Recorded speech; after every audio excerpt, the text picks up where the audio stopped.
Hi, everybody. Will here with this week's interview chairs. This week we have infamous Mr. Lenny Brown. It's going to be fun. So sit back and relax and listen to Lenny for an hour or so.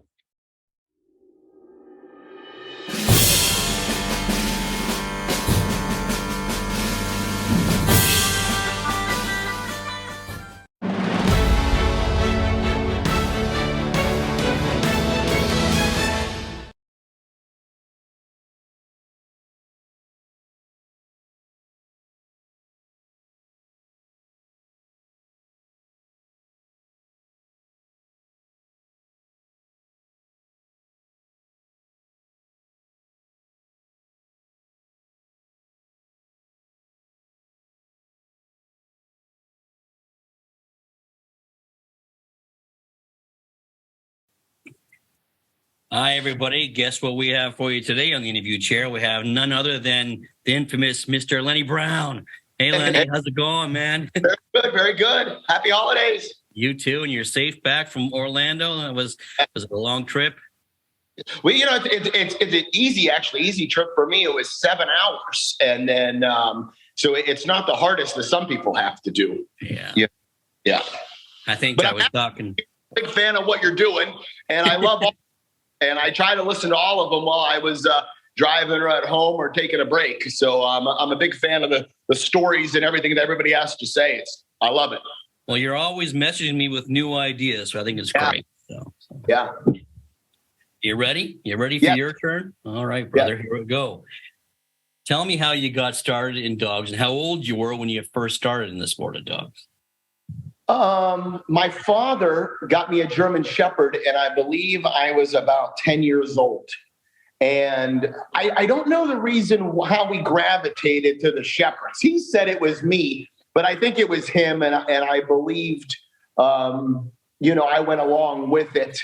And we went to a lot of the story that I'll talk about is it's a lot of old school style of how it started. The traditional breeding kennel.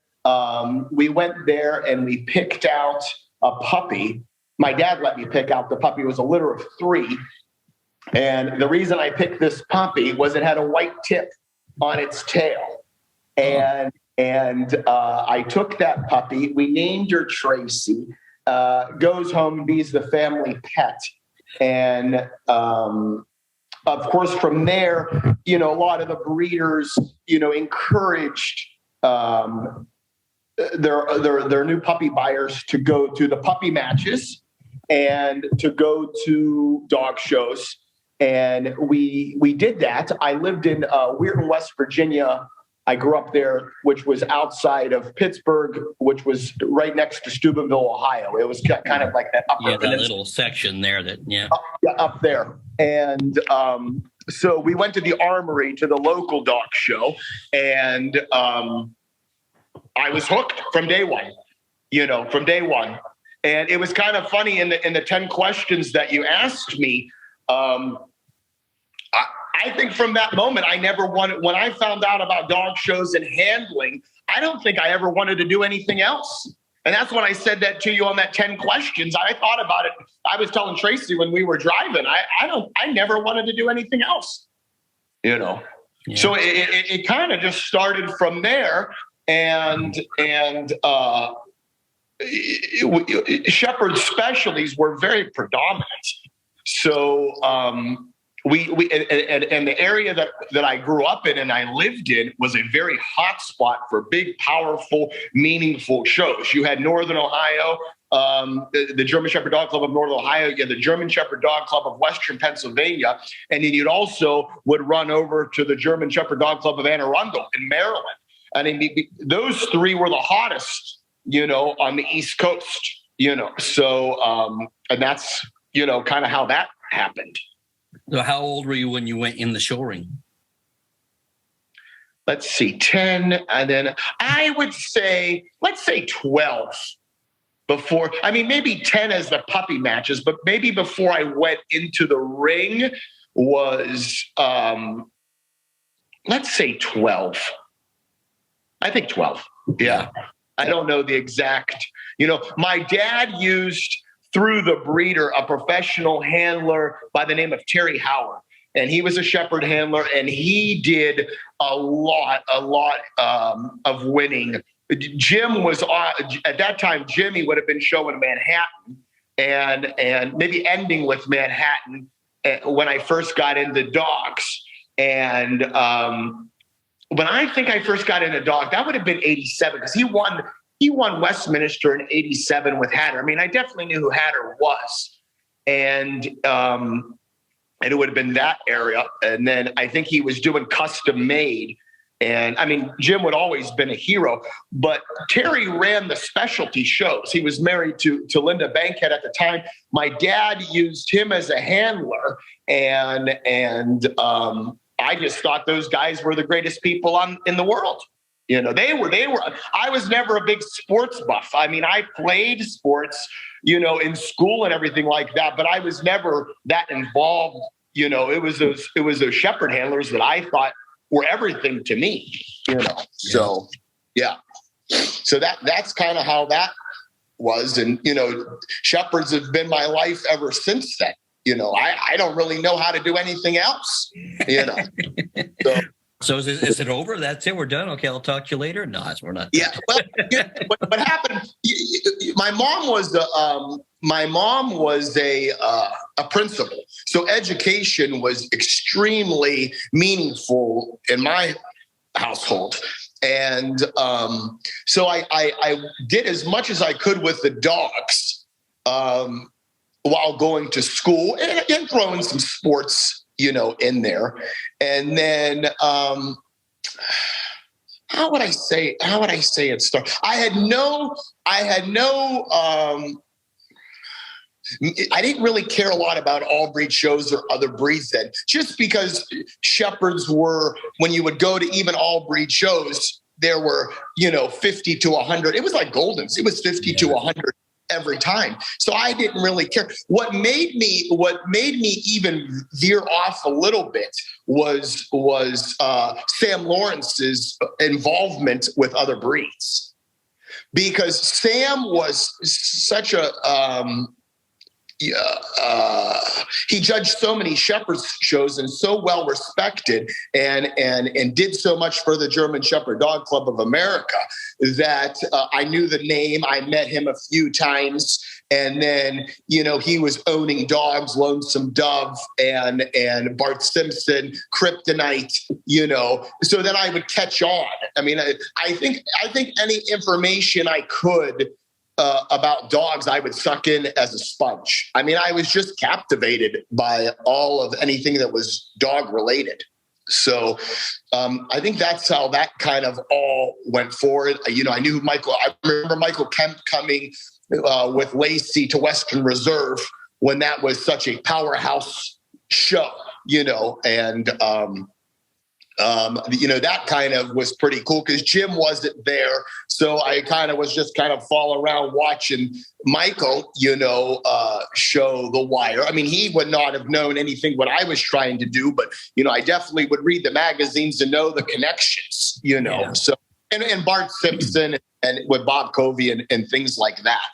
So then, of course, at that age of my teens and the time that I saw when Jimmy would come in, I don't think I ever saw Jim lose. I really thought to myself why somebody would not want to own a German Shepherd, because they never lost. I mean, Jim never lost, but then Mystique came in, and how that. I mean, doing custom made, and then Mystique came in, and I mean, those dogs were just killing it, all over.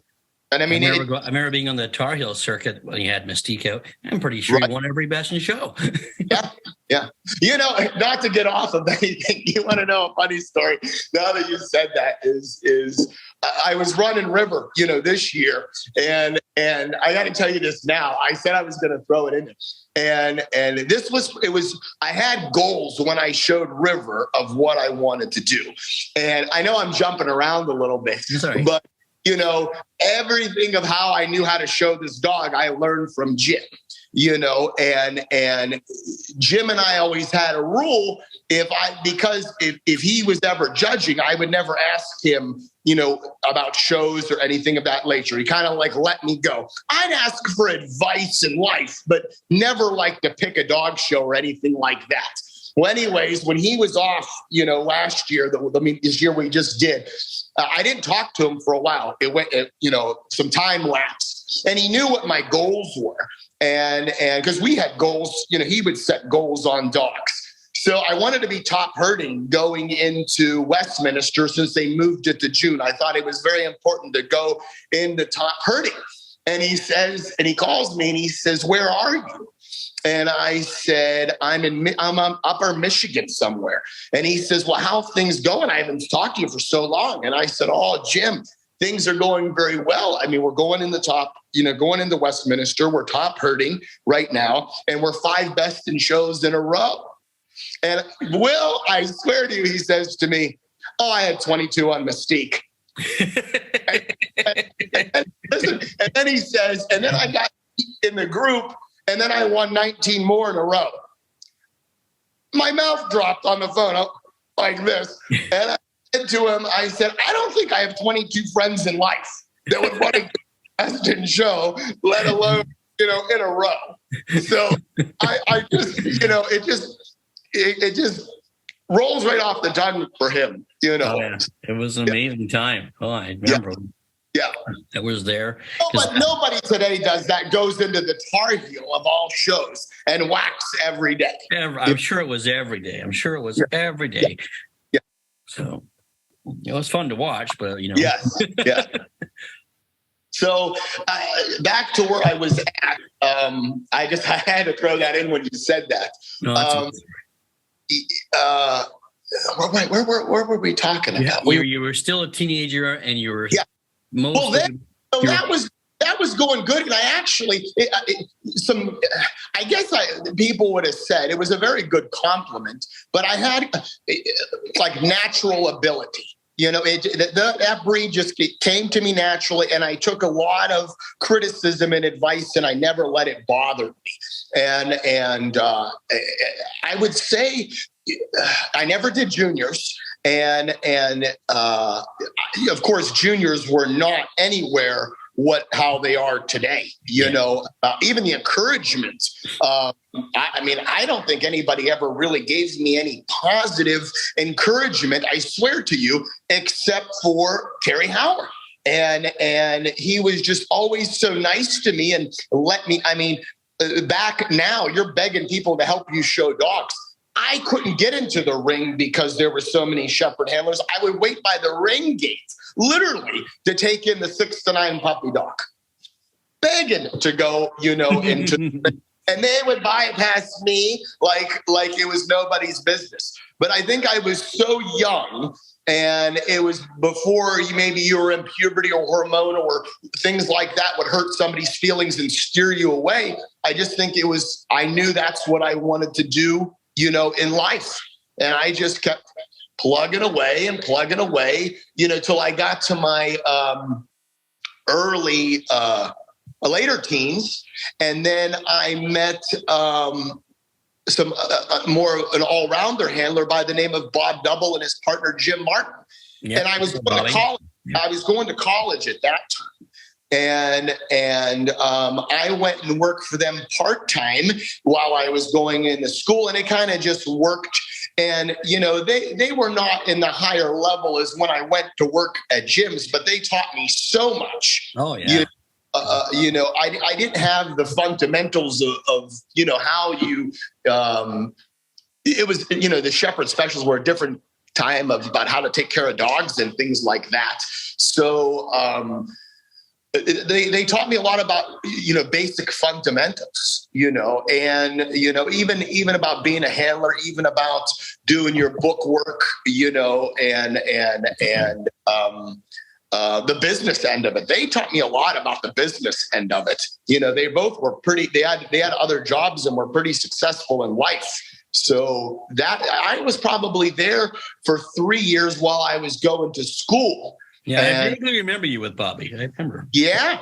And they were, it breaks my heart that both of them have passed, just wonderful guys and took care of me and met my family. And you know, I could never thank them enough for everything they did for me, you know, and still they I mean, I think they knew my love for Shepherd. So I would always get to go show them and go over. But, you know, the ringside help that I think I did for them, it helped everybody out. So, you know, that was pretty good. And then I grabbed it. That's when, I mean, I knew Jim, you know, growing up, and then that's when he just had the Carrollton house kennel going, and Dallas just came on the scene, and that's when things really, you know, just kind of took off. And he thought he needed the help, and he thought that I would be an asset to him. And of course, you know, it was probably you know, I knew that's where I needed to go if after talking to him and talking to some mentors, you know, Terry, of course, and Bob and Jim were upset that I was leaving, but they definitely understood what I was doing. You know, I never wanted to do anything else, and this is where I needed to be. So, and then, you know, that kind of whole, you know, me moving down to Atlanta and that saga took off. And I mean, I worked for Jim for 13 years. Wow. I mean, I never thought he was going to stop. I never did. I thought he was going to, you know, just die in the ring, and that's just how we were going to do it. I mean, and the day that he said he was going to start judging, I think we were in his office, and I think I just fell over, you know. So I couldn't believe it was going to happen. So, yeah. So now tell me how that came about. Did you approach him, or how did it work? You know, I don't remember how it even happened. Oh, of course. I mean, he was looking, you know, because Jamie was there, Clute was there, and then Jamie was burnt out. He wanted to do something different. And I think Jim was just putting on with the breeding. I mean, of course I asked him, but I don't remember really how it happened, to be truthful with you. I know I had to finish school, and we did that. And I think he just said, when I was ready, come down. I was seeing Heidi's faith at the time. Yeah. And he went, I think we all just kind of went down there. I'd have to ask him. I don't even know how many years. That was 2001. I went down there because at that time I remember that because it was my bank code, you know, to go down there. So, and, you know, Dallas was just coming on the scene. And the next year in 2002 is when we were going to go for Top Dog, you know, and it was just, I mean, and Jim was so, I mean, that show, me moving down there changed my life forever. But it was, you know, kind of when you say giving advice to young handlers, then I'm going to jump around again. It was sink or swim at that time, you know, and I threw everything I had into moving to Atlanta. I mean, gave up everything, which was more just family oriented. You know, of course I wasn't married or a child or didn't really have any money, you know what I mean? So the positive thing is I got to be around German Shepherds, and I didn't have anything to lose. I didn't care what he paid me. I mean, I don't even, of course, you know, you got paid a lot less back then, but I think I was so happy that he said yes, that I don't even remember what I got paid. You know, I don't think I cared. I mean, you know, we all slept in the apartment and we were showing dogs and you know, we were all hungry, and that was one thing about Jim. I mean, everybody that worked there, maybe not the cleaning crew, because the operation, I mean, that was old school kennel. You know, it was at the time I was down there. I mean, it was close to 70 to 100 dogs. You know, you had people that just worked in the kennel. And then of course you had the assistants that worked on the dogs, but I was just in heaven, however you looked at it, you know? So it was definitely an experience that I'll never forget. But, you know, we all gave our lives to Jim, you know, but we loved every minute of it, you know? So, and then the breeding of you learned every aspect of becoming a handler because you were around good dogs which I think is very, very important. I remember going, and we had 7 Best in Show winners at the same time in the truck. 7. Nobody has that today. Then you had the breeding program that he was doing with Sherry. And I mean, there was good ones were just falling from the sky.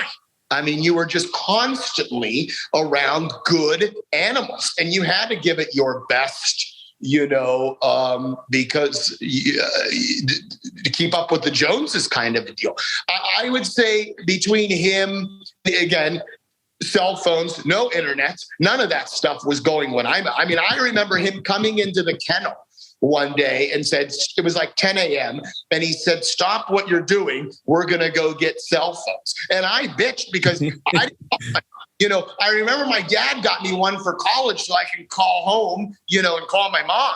But I mean, you didn't use them of, how important they are in today's society. I mean, he went over there and then I didn't want the bill, I didn't want but that's the reason I didn't want the phone, and now it's connected to your hip for Christ's sakes. So, but, and then Jim was, probably the first one of getting the young, talented, hungry assistants and putting us into the ring. As we talked before, I mean, I think I had 33 Best in Shows just being an assistant for Jim. That's amazing. Yeah. And I mean, that's what it was funny, as I said earlier, talking to Catterson about that panel of Jim, Michael, Ken Murray, were up in South Dakota, and then who had more Best in Shows, the judging panel or everybody in the And I know Kenny had when Paul told me that, because Catterson and I are dear friends. When Paul told me that Kenny said that he was in the 40s, I went back and was trying to figure out, and I got to 33. I couldn't get more than 33. But I mean, it was such an experience. Well, as an assistant, Ken was saying he had 40 as an assistant for Cooper, right? Yeah. It was. Yeah. I mean, that's just, and I was like happier than hell just working for Jim. You learn so much, and especially, again, there were group dogs. I mean, dogs there that won groups that we never even got to be a top animal. It was just crazy. He'd let me take some of the youngster, the K-Leaf dogs out there, and they'd win a group or two. And then, they either got bred or he had something more idea would want to show or something of that nature, So yeah. I remember a story. We won. He had this bitch that he bought, Kreidler's Nutmeg Signature. And he ended up doing her. And I don't think he was 100%. He bought her for Sherry. And I don't think and the breeding program. And I don't think he was 100% knowing that he was going to show her. So he sends me to the show. It's at the end of the year, November, in Concord.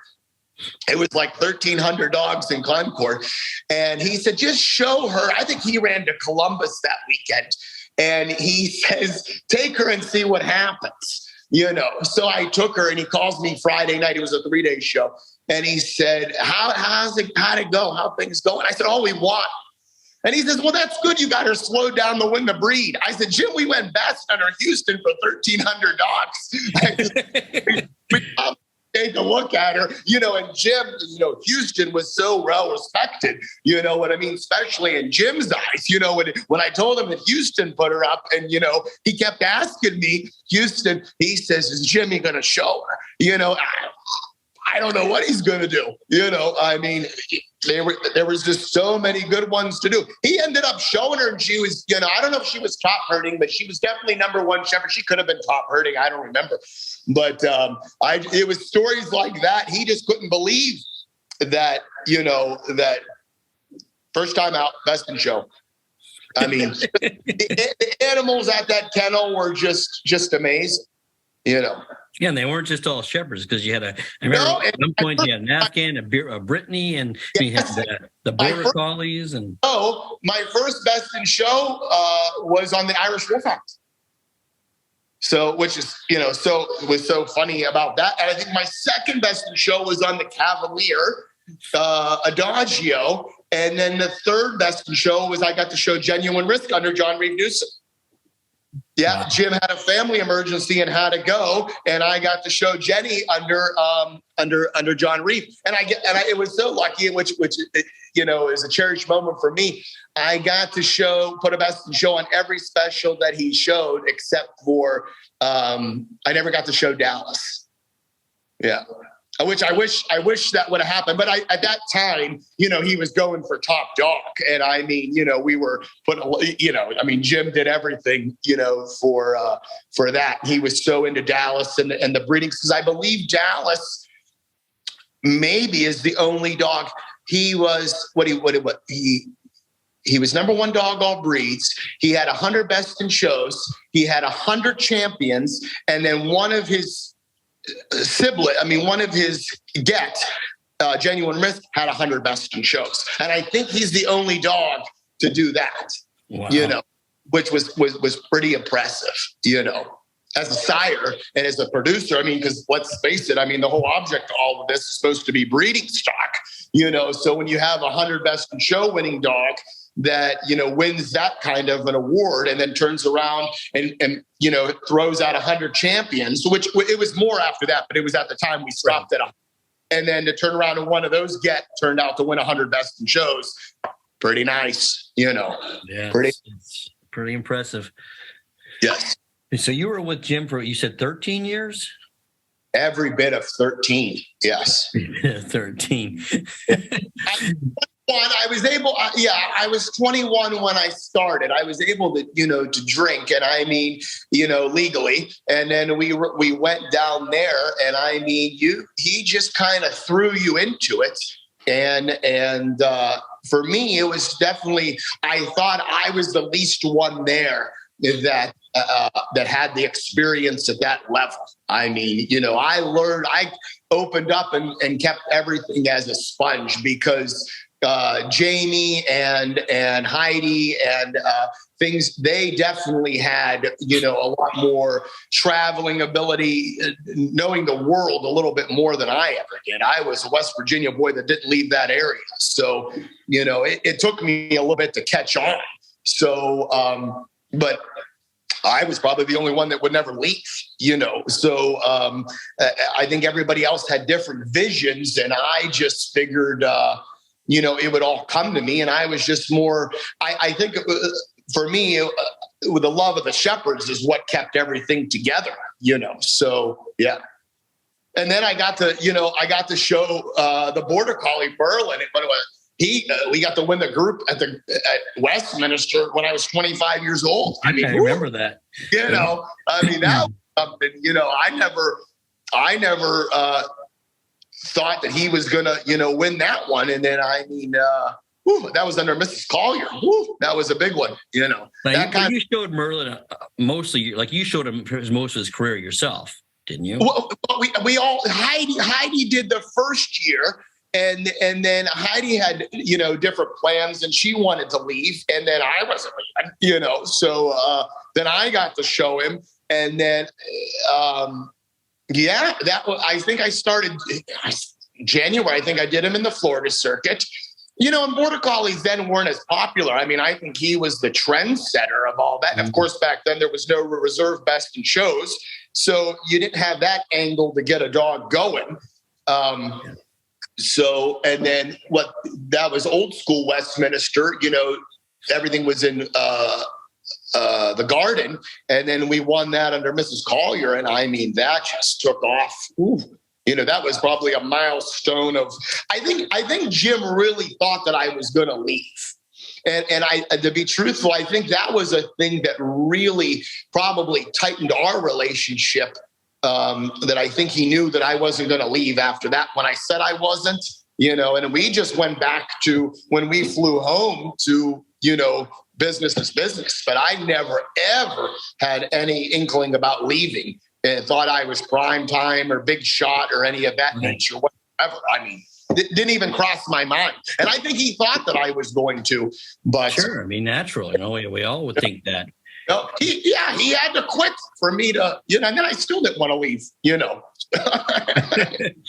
So did Merlin end up top herding dog? I know he was No, Jim won. He started it. Listen to this story. Listen, now, let me tell you. We worked in his office. We worked in the office. And I mean, that was old school. That was old school when a dog, when an animal won Westminster, they were set for the year. I mean, let's face it, that was back then.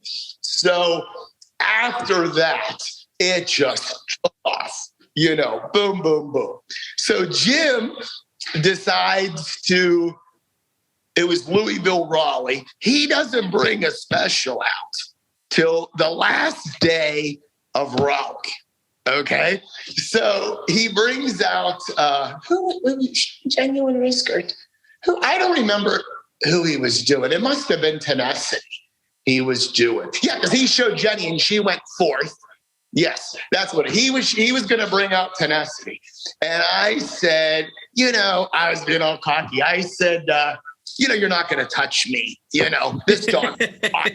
You know what I mean? I'm 18, and that was Quaker Oats was, the trophy to go for. I said, Jim, I'm 18 ahead of you, and this dog is as hot as can be. And he spins around how he has those glasses like this. He says to me, do you want to mess with the kid? And I said, yeah. I think he beat me by like 38. I mean, he blew me out of the water.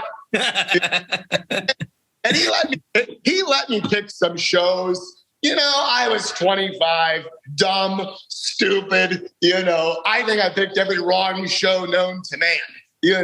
But it was a good experience, and it was fun, and That's a great story. I was number 2 hurting to him. So I really didn't get in trouble too much. And nobody really razzed me too much when you go number 2 to Jim. So, it was pretty good. Well, so, exactly. My God. Yeah. I tell you, I mean, it was probably the best thing, like I said, that I ever did. I probably should just write a book, and I'd probably make a lot more money off of that book than I would showing dogs. That's for sure. Yeah. So that's where with Merlin, I mean, I think we got, what did we get? 18? I think we got 18 best in shows, on him, so that was pretty good, Oh, for sure. Yeah. Yeah.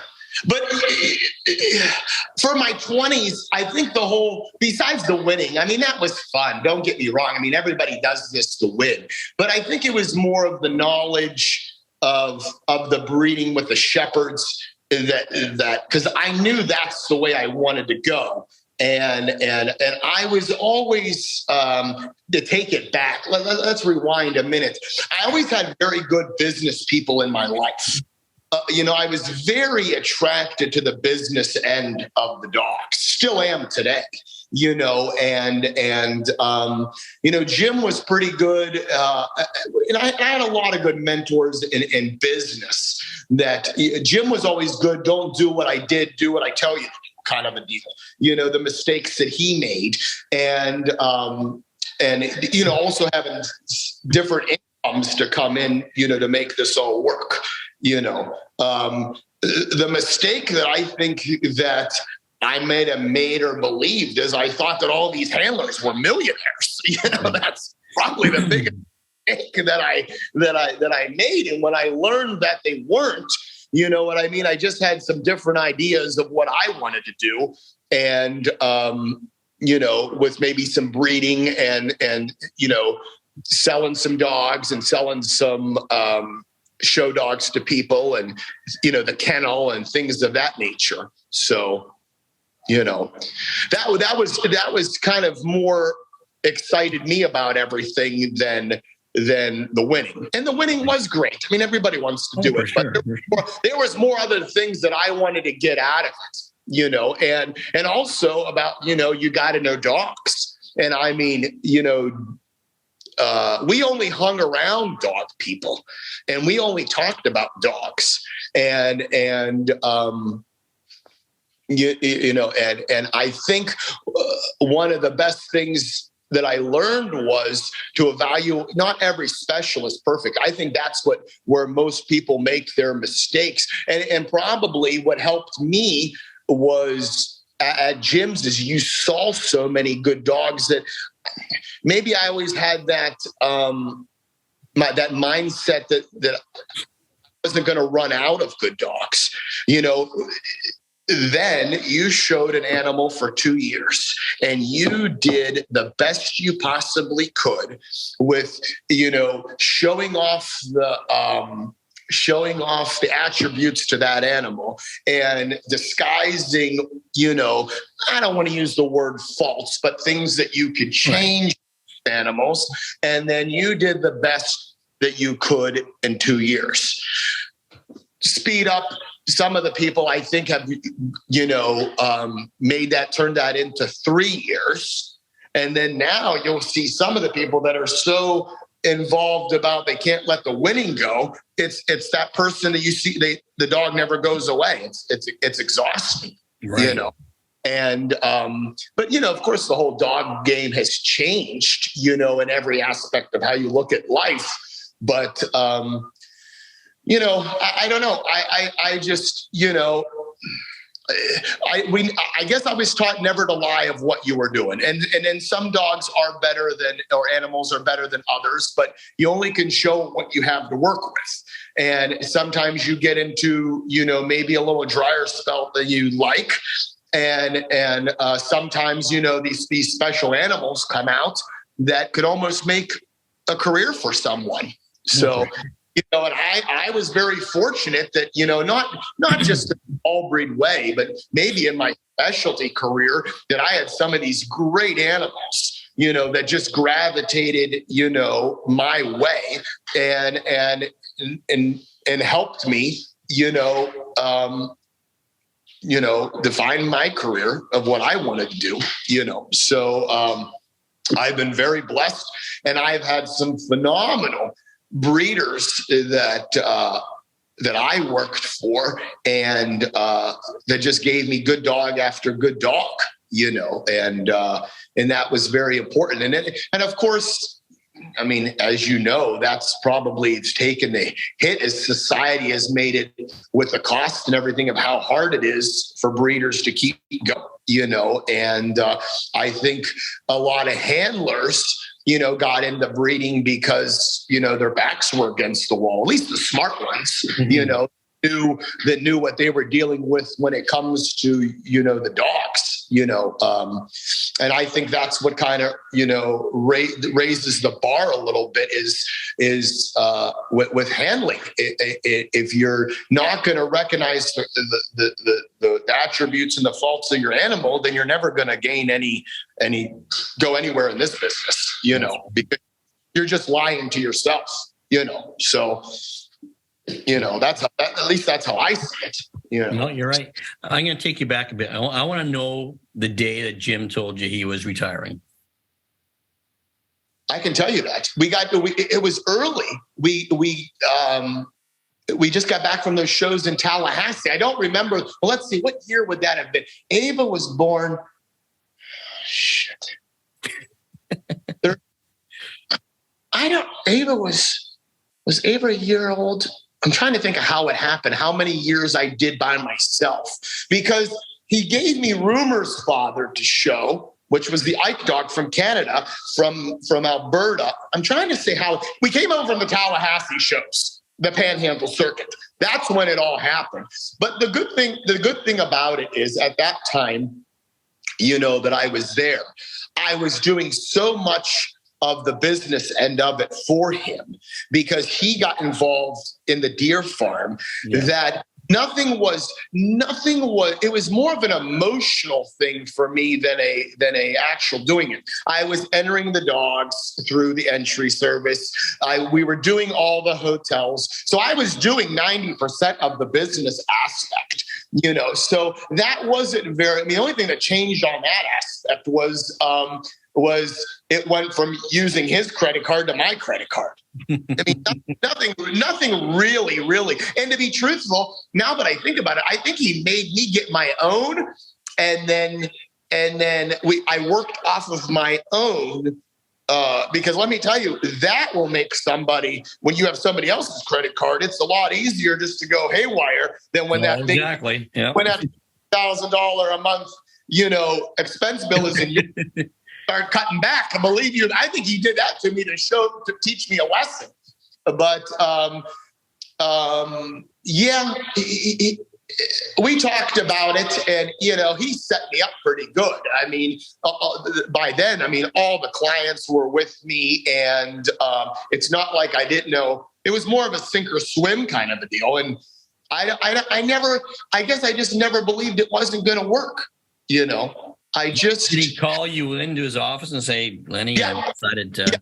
Well, I would walk over and we would have coffee every morning and talk, dog. It was kind of like a routine kind of a deal, and say how the dogs were going, and I think we were both smoking at the time, and we'd have cigarettes and coffee and just talk in the morning and just do what we did. And, and then he just kind of laid it out right in the beginning.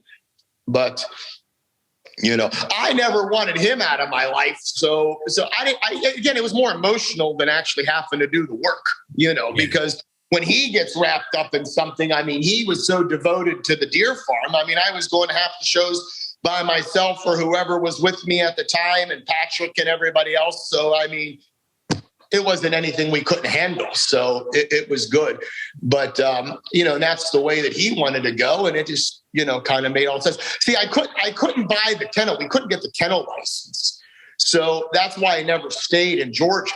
So I had this property. I had this property up here in the mountains, and I had a lot of clients on the north side. So it just made sense when they were giving me such a rough time that I would just go up where I am now and just set up shop and start showing dogs. And that's basically kind of what we did, So, and I just keep on adding and adding and adding, and making it work. So for sure. So you've been on your own for how long now? Let's see, let's say 10 years, Isn't that long? Wow. Let's just say 32 to, I'm 43. Oh, sorry. I'm 43 now. So yeah, maybe 12 years, Yeah. Wow. Time flies, brother. Holy jumping. Oh, Ava's going to be 9. That's, we just had her birthday for Thanksgiving. That's the, Yeah. And then, running this dog, for top herding. And we did it so many years with Jim, but I guess, this was the first one that I did basically by myself. It takes a lot out of you. It definitely takes, and it's a lot easier doing the traveling in your 20s than it is in your 40s, but mileage on you. Yeah. Yeah. And things are just different than when it was. I remember when what was it? Dallas finished top dog and he had 103 best in shows. And let's say, I think he had 68,000 points. That's nothing now. Yeah. That is absolutely, and we hit every dog show we possibly could because, Jim wanted that Quaker Oats Award, which was, the how many group first there was. Right. And then now, it's just like, oh my, the amount of shows you have to do to keep it going is just, oh my Lord, just wears you out. It's crazy. Way too many, way too many dog shows. Yeah. So yeah. Let me ask you another question. You've been on your own for quite some time now. Now, what if a youngster comes up to you and tells you, Mr. Brown, I want to be a professional dog handler? What advice are you going to give that youngster?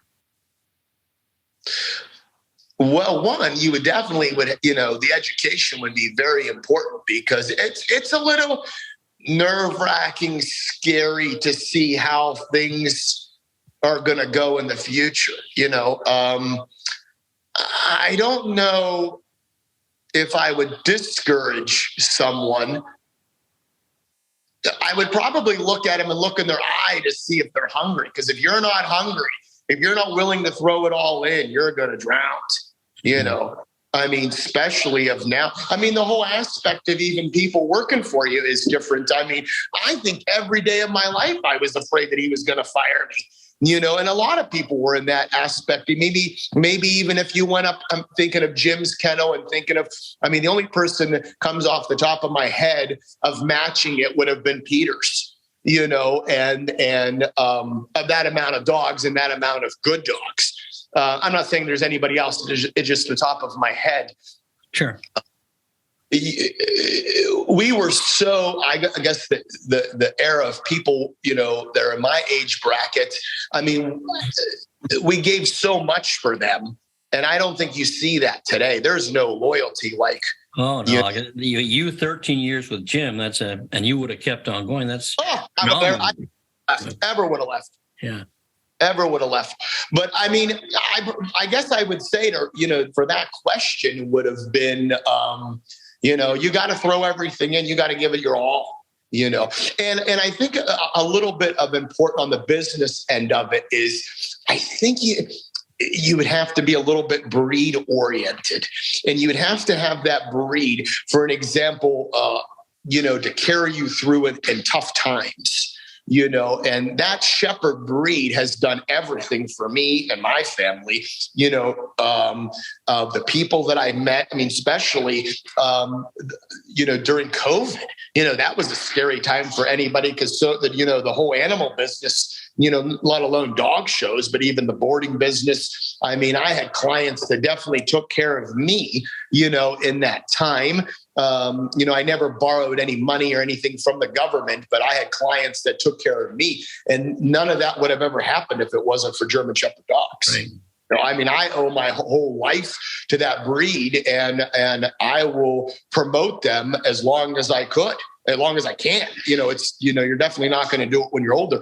And, I think that's why I do it. If I was a millionaire, which I'm not, I think I would run these dogs for free just because this is what I like to do, and, those are just I guess it's giving me back. Even now, I'm on the board for the German Shepherd Dog Club of America because there's just things that I would like to do, to help with the sport that I think that I can do.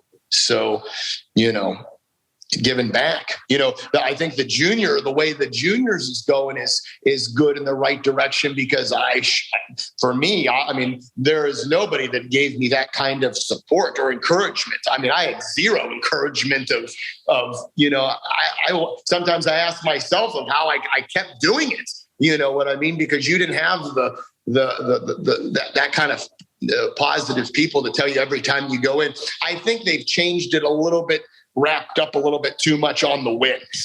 That's a little bit, I think they're gravitating the kids in a little bit in the wrong way, but it's still good. When you went down the Royal Canin show, the Orlando show, Michael and everybody involved, they got that show running like an oiled machine now.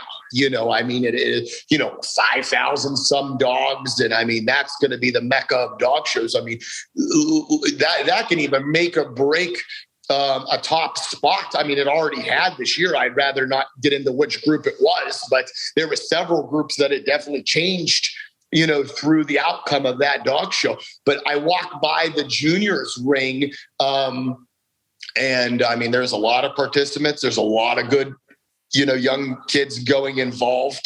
I do think they should think about that. The kids that are working for handlers, now, my God, they're gone all day. I don't think that's the way that, you really need to go that way. I think that only thing that I would think that it also goes back to the sport of losing the sight of the breeding and, the whole breeding stock. But yeah, I don't know if you listened to. Did you listen to Valerie Noonan's interview I did a few weeks ago? I haven't, with everything going on, I haven't got into Valerie's yet. That's the only one. It was excellent. But she talks about that as well, like almost a 4-H type mentality where we teach these kids about breeding and about how we all start dogs. That's how they... they've almost come to such a good base with the juniors. And you'd have to throw this to the business end of it. But I almost wondered if they could bring off, maybe even have their own day where it's just dedicated to the kids. Yeah. You know what I mean? And something of that nature. And, another thing that they could probably do is they could basically almost maybe give a day to the kids down there that anything's only happening for them, where everybody, parents and maybe mentors and things that can watch them, and maybe even the mentor can work on dogs and then kind of veer off and watch, their kid or the kid that is working for them show the dog and then go back. It would give the dogs a break, because I would think that they've came to that level with how many kids were down there. It kind of where I was set up, which was that same area where we were the year before, I kept gravitating past them, and, they get such a good entry on them. And now they're even making, I didn't know this, Courtney told me, because, with her kid going to do the juniors, for next year, they have to turn in their grades, which I thought was an excellent, coming from somebody of my, education background of my family, that would have been very important, Yeah, that's amazing. I didn't hear that. That's great. Yeah. So what's next for Lenny Brown? Do you see judging in your future, Lenny? Oh, I would like to. Oh, the judging. I got to.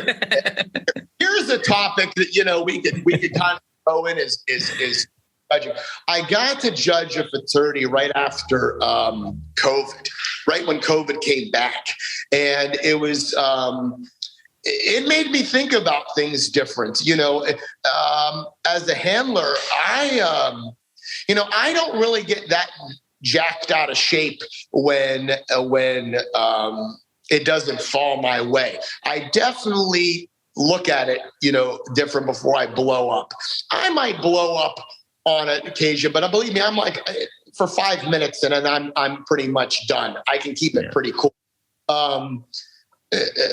Judging I believe is all over the place now, and in all aspects. I mean, I definitely think that's the way that something needs to get targeted, and I mean in all aspects. You have your good judges, that you respect, and you have some judges that maybe aren't ready for the assignments, that they have taken on. And I think I saw maybe a little bit of that in Orlando, but they talk about mentorship, but I think maybe there should be some mentorship when it comes through with the judges. And I hope I never want to stop learning from dogs, but I feel that maybe that's the way the judging is going, that maybe some, not all, there are good judges, but if you look at everything, the way the sport is going, it's not the venues, because it doesn't make people not go to the show. Is the venue. They just won't go to that venue. It's not the handlers, because they'll just get a new handler. It's not a breeder, because they'll just find a different breeder. The most thing that I feel that can discourage somebody from going to the show is what happens in the ring. Right. We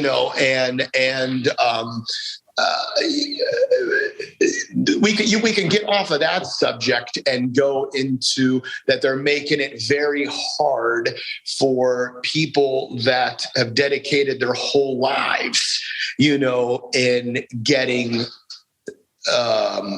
breeds, groups, etc. And you're not going to get your, let's face it, better dog people giving up what they have to go judge, because let's face it, you have to have 3 groups at best to even get hired on a consistent basis. Right.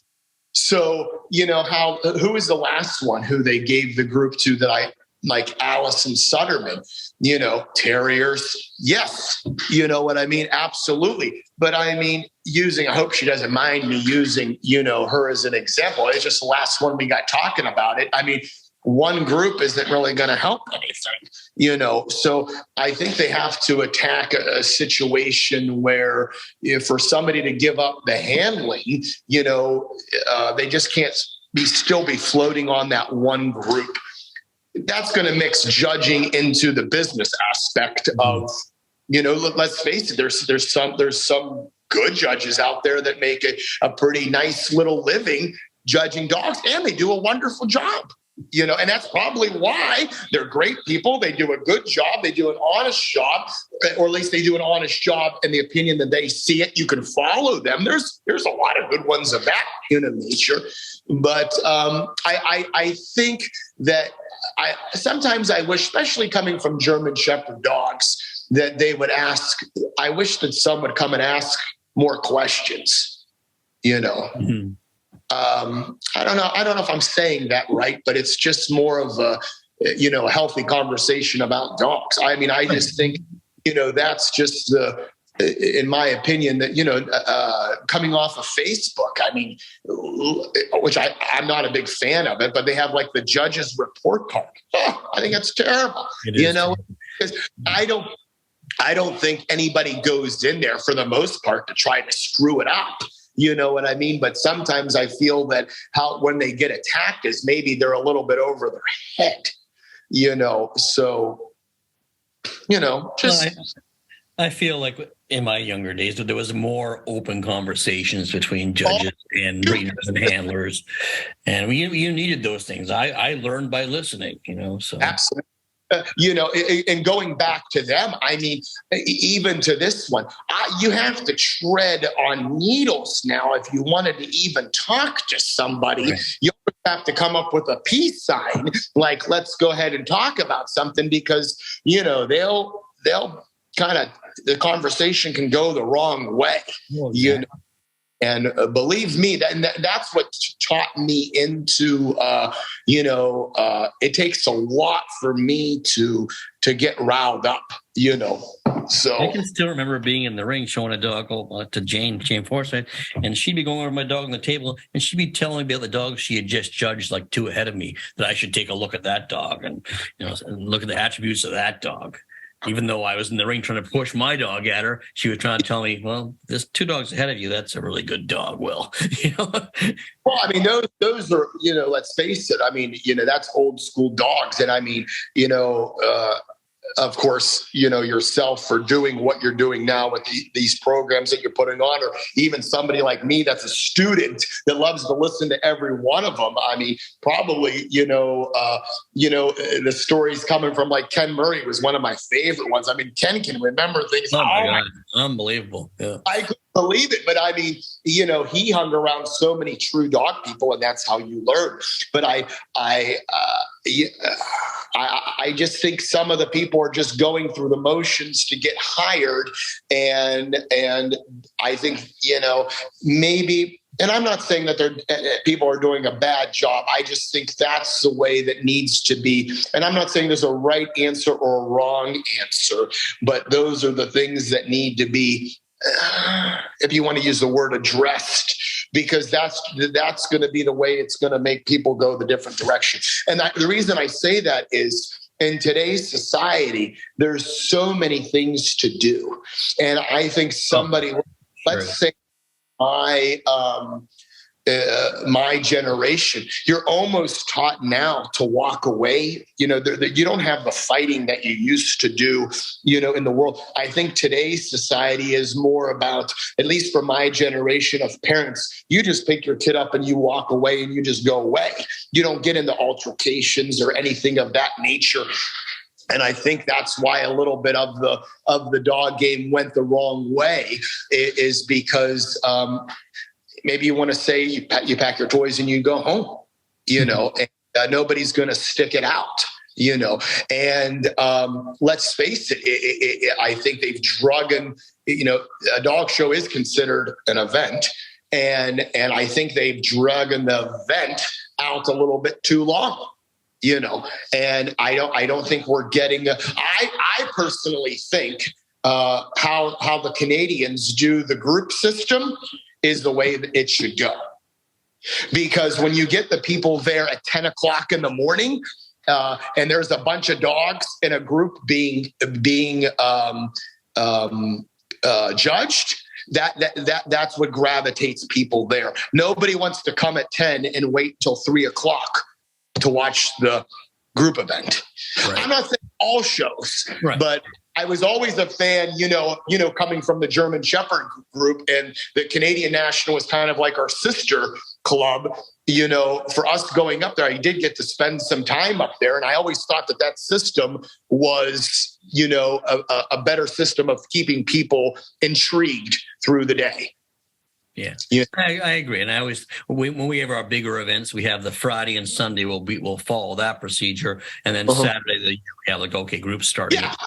Correct. And I don't think every dog show, but when you get a family there of a family coming in of 4, and they got the kids, and maybe you get, maybe the wife wants to be there and the husband doesn't, and then they want to leave. If everybody wants to see competition, or you wouldn't be at the show.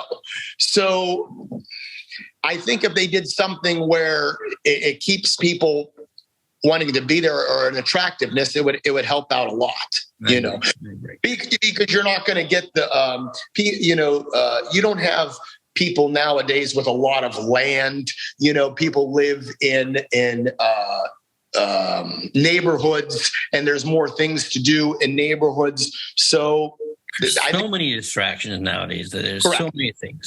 So like if you're interested in the herding group, and you're showing Aussies, and then you want to stay and watch the group, you don't want to show at 8 o'clock and then wait till 3 o'clock to see the group competition, even though you're interested. Right. It's just no matter how interested you are, there's other things that need to be done. So correct. Yeah. So you didn't really answer my question though, Lenny. You didn't tell me if you were going to judge. No, I would like to, but I'm hoping, of course that's 20 years. I have a lot more things to do, and, in my life that I want to do, but yeah, if they made it a lot easier, I would, would want to do it. I don't know if I would go through the hoops, or maybe I would just do the shepherds, but yeah, I would like to. I definitely would like to. But they definitely make it difficult for the people that definitely have put their whole life into it. And I think there's a little bit of that. How do you want to say? I don't know the correct terminology. Like everybody's equal, but everybody's not equal when it comes to the dogs. At least I see it. And I think there are certain individuals, male or female, that should have just had a freaking pass, because them on a bad day could never do anything to as a dog person, mess anything up, or at least they can justify of what they did, which I think is the most important thing, is justifying your actions. I see a little bit of it now is, when a judge wants to do something and they point, but they point at the wrong times on procedure. Or they're gonna run you around and not put up the best mover, or they're gonna stand you in the middle of the ring and not put up the best, breed type of proportions or something like that. So I think that's when they get attacked. On either in conversation or on social media, which everybody's any old timer said that social media was going to be the downfall of the sport. Well, maybe it is and maybe it isn't. Yeah. But that's the way times, have just evolved. You just have to accept it. But I think I would like to, I would like to maybe do it. I'm a big fan of Key West, and I love going down there. In my life, I would like to, gravitate, and maybe live down there and maybe work out of Miami. And that's probably where you would find me when I say it's all said and done. That's really my goal, is to kind of do something. Who I think is an excellent judge, is a great person. Is on every panel. You can't dodge him if you like. Is Dana Klein. I definitely would like to be in his position. I think he does a wonderful job. I don't always agree with him, but you could definitely follow what he's doing. Right. And he's a super human being, and definitely calls it like you see it. He sees it. You're definitely not going to, buffalo him. And he would be like a mentor for myself, to go, to follow, to go that way, being a younger judge. Because like I said, I wouldn't want to do it, for another 20 years, so yeah. I have one more question for you, Lenny Brown. Go ahead. If you could meet the young Lenny Brown, say the 18 to 20-year-old Lenny Brown, is there any advice you'd give him now?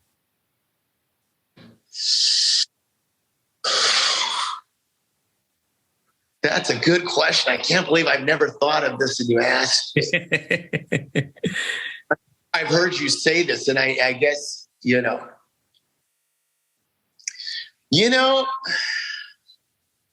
it would probably maybe in those 20s, I got a little too lost in the game, and I probably should have went back. I came from a very strong Greek Orthodox family where family meant a lot. And if I could probably do it all over again, I didn't have to go to every dog show in America. Yeah. So I lost touch with some of those family members or close friends, and probably coming into today, I don't get really invited to the family functions maybe that I should have, because I've kind of distanced myself. Right. They know you're not going to show up because you're at a dog show. I got the same thing. If I could change anything, it would have been I didn't need to go to, I don't think Jim needed me for every show, where I probably should have attended some birthdays or some baptisms or some funerals, So probably family, I probably should have paid a little bit more, attention to, but I could probably work on that more now, later on. So, yeah. Good answer. All right, man. Well, I enjoyed my time with you, buddy. It's good to catch up to you. I'm glad you called me. I mean, it's, like I said, I'm a big fan of what you're doing. And, that's why I message you. I love to listen to them while I'm driving, because I don't need to hear them all. I don't need to see their face all the time. So I would just listen. I was driving, and they were just, all of them were excellent. I got to go back and do Valerie's, because I've never seen it. So yeah, it was very good. She had a lot of good, interesting points, and her life was an interesting interview. It was very good. All right, man. Well, you can get back to work. Okay, man. Thank you for everything. All right, brother. You take care. Well, what'd you think? It was great. We knew it would be. Thanks, Lenny. It was great catching up to you. Hope you have a great Christmas. If you like what you're seeing here, make sure you press the like, share, and subscribe button. If you want to find out what's happening in Will's world, go to willalexander.net. And if you want to get a hold of me, go to dogshowtips@gmail.com. Until later, talk to you guys.